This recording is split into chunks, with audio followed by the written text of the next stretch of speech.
Hey guys, thanks for tuning in to another video on Happy RC Flyer here on YouTube. Today is Tools and Tips Tuesday, and today we have another nifty tool for you. It's the cheapest infrared thermometer that I could find on Amazon, and I've been pretty impressed with it, to say the least. We're going to unbox it and share some thoughts about it, and hope you enjoy the video today. If you haven't done so already, please consider subscribing. Subscribing helps grow the channel, and we're here to help grow the hobby. If you like that unsponsored, unbiased perspective on things, then you're at the right place, and this is the channel for you. Drop a comment or a question if you have one, whether it's about the product in today's video or anything RC related. I definitely don't have the answer, but the comment section is a great place to ask questions for anybody in the RC community. And if we don't have the answers, we'll search out and find the answers together. So it's a wonderful place to share ideas, and I always appreciate hearing from you guys. Like the video at the end, hit the big thumbs up button if you like the content, and share this video with a friend that you think might enjoy it, and let's get into it.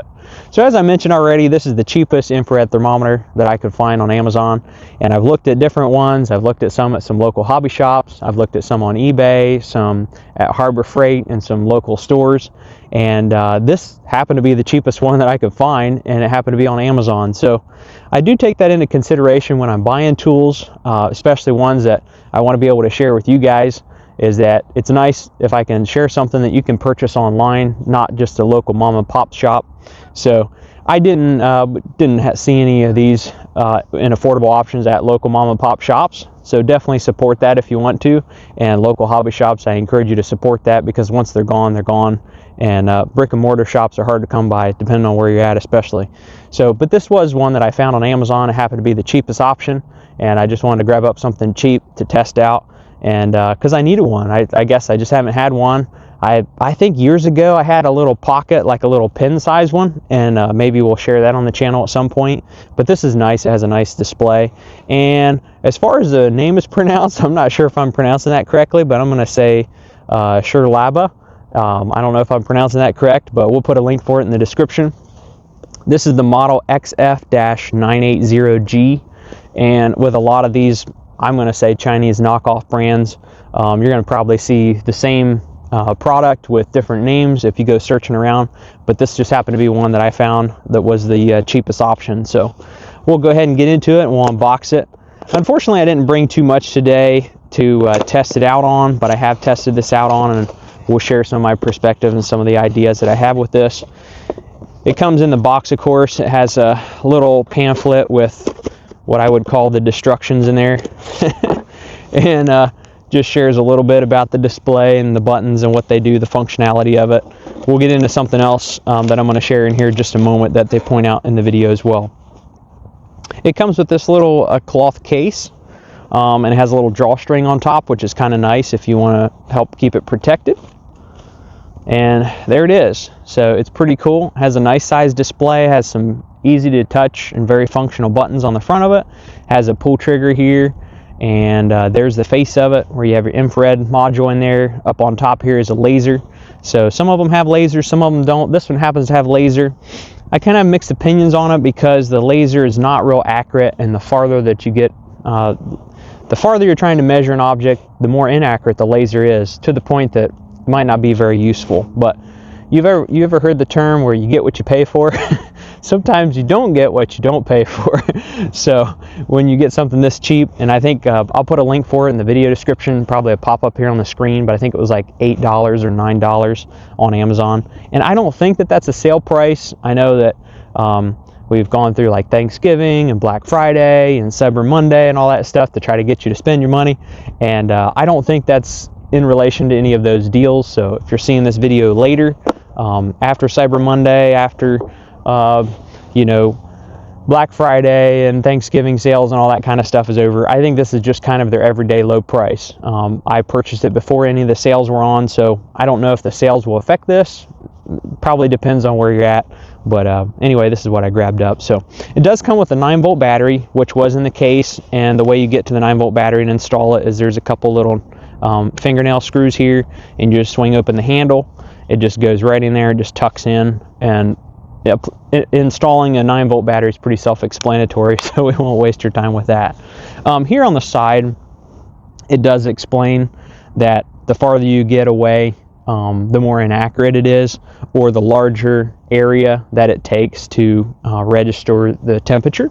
So if you're looking to check the temperature of something that's pretty small and precise, then you want to be like up close. So it has a couple buttons on here, just the laser button, the mode button, up and down. It has a light button. It has it measures in Celsius or Fahrenheit, and then there's the mode button. It says infrared thermometer on the side of it.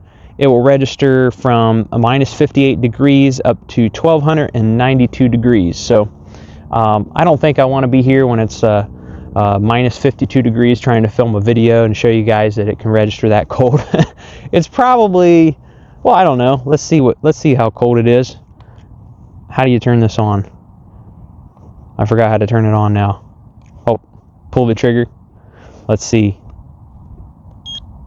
It says my hand is 57. It says the picnic table is 25 degrees.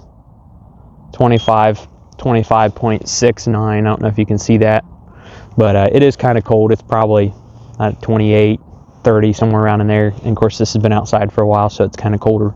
But see if I can show you the light. When you pull the trigger, the light comes on. Of course, it will project. I think you have to hit this button here on the side. It's like a laser button with the triangle on it if you want to turn the laser on.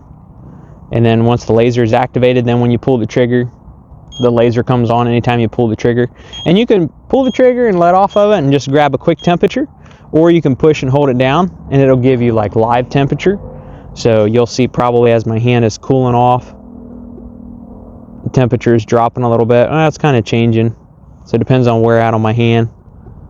We'll do it on the box, but you can kind of see that if you hold the trigger down, like I'm holding the trigger down, it'll keep adjusting the temperature. But if you want to lock in what temperature you read, I'm not sure how it got 3 degrees there. 22 degrees on the box.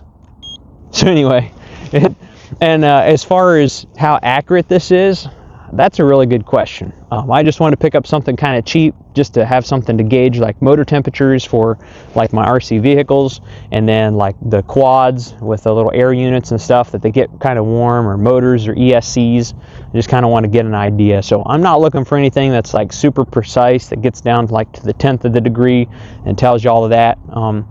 You know, if I had something really expensive to gauge this by, we might find that it's inaccurate. So if you're looking for something really precise for precision work, this might not be the tool for you. But if you're looking for something that's budget friendly, which I always am, something just to get a reading on some of your motor temperatures, ESC temperatures, your FPV air units and that kind of stuff, it's just kind of nice to have a little something in your toolbox. And so that's what I picked that up for. So pretty cool, pretty self-explanatory. Just the mode button will change it back and forth between Celsius and Fahrenheit. These buttons here will tell you whether you want your light on. There's like a little green backlight on there. So I think you can turn that off or turn it on. You can see there. So it's got a nice bright backlight. It's a very easy to read display, and so I really like that. There's probably some other features too, but basically what it explains here on the side is that the farther away you are, so like right here, it could probably register the temperature. Uh-oh, a little windy. It could probably register the temperature of my fingertip. Once I get back here, it's probably going to be really hard to register the temperature of my fingertip, but it would be easier to hit my hand. So the farther away you go, the more inaccurate it's going to be, the larger the area is going to need to be to register. But for what I'm wanting to do, and probably most of you guys in the RC hobby, is just something up close to point it at a motor, point it at an ESC, you know, check a drone, see if it's overheating or something like that, a core or a board. So I thought that'd be kind of neat. You guys might be interested in grabbing you one up. And again, I'll put the link for the description. It does have this lanyard here, which I put on for the video because it is included. Maybe that's like a neck strap. I was thinking originally it was like a lanyard for your hand. I probably will take that off. That just looks like really long to kind of get in the way, but it does have this little cloth bag that you can put it in, and has some little drawstrings. Got to do the drop test on it, you know, make sure it's tough. But there's the drawstrings, and it's pretty self-explanatory, but like I said, pretty cheap. I think even some of the ones I saw at the local hobby shop and like Harbor Freight and stuff were I want to think like $15, $20, $27 or something like that. And this was definitely hit under that $10 mark. So I was pretty impressed for what you get, being that the battery is included with it. I mean, if you try to get a name brand 9-volt battery, you'd probably be looking at $3 or $4. So that's pretty impressive. About twice the price of the battery that's in it, and of course you get the battery with it. So anyway, I'll put a link for it in the description. It's not an affiliate link. If you purchase one, or if you don't purchase one, I don't make any more money or any less money. If you watch the video, share the video, doesn't matter. I just do these videos for fun, and I wanted to share this to you. I thought you guys might enjoy it. If you're looking for one to fit in a budget range, and you don't want to spend too much money, but you want to have one around to use, then this might be a good option for you. So thanks again for watching this episode of Tools and Tips Tuesday. I hope you had a good Thanksgiving last week, and maybe a good Black Friday sales. Maybe you got something cool. And if you did, something RC related or whatever, drop it in the comment. I'd be happy to hear what you guys are into, what kind of sales and deals that you're getting. And there are still some more deals at some places like Heli Direct, Motion RC. I think Horizon has some deals going on. Of course, there's a lot of stuff that's still on Amazon, so there's some cool stuff out there. And definitely a time to scoop up something if you see a good price on it. But I'll put a link for this in the video description. If you want to purchase it, it'll be the link to the right one. Again, subscribe if you haven't done so already. Like the video if you like this content. Drop a comment or question if you have one. Share this video with a friend. And thanks for watching. We'll catch you in the next episode.